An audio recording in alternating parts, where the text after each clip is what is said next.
আজকের মেনুতে দেখো নিয়েছি পেঁপে, একটু বড় বড় এরকম টুকরো করে পেঁপে নিয়েছি, আর পেঁয়াজ কেটে নিয়েছি, একটু আদা নিয়েছি, রসুন নিয়েছি। আজকে বানাবো মাটন। তো আমার ছেলের খুব পছন্দের। তো মাটনে মেটে একটু বেশি পছন্দ করে, সেই জন্য মেটে দেখো 3 পিস রয়েছে। আর বেশ গদ্দানের মাংস এনেছে। মাংসটা কিন্তু বেশ ভালো। এটাকে আগে ম্যারিনেট করব। আর যেহেতু বর্ষাকাল, একটু হজমের প্রবলেম হচ্ছে সকলেরই, কিন্তু মাটন খেতেও মন, তাই জন্য আজকে একটু পেঁপে দিয়ে মাটনটা করব। তো চলো রান্নাটা শুরু করি।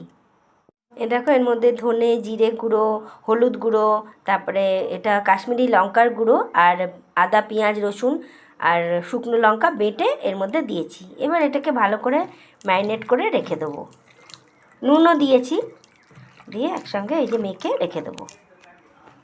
তো কেমন গোলবাড়ি স্টাইল মটন কষার মতন কালারটা এসেছে। এটাতে কিন্তু পেঁপেও দেয়া আছে,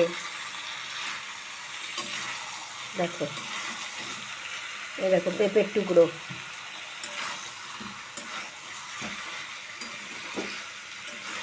এই দেখো ফাইনাল লুকে মাটনের কালারটা কত সুন্দর এসেছে।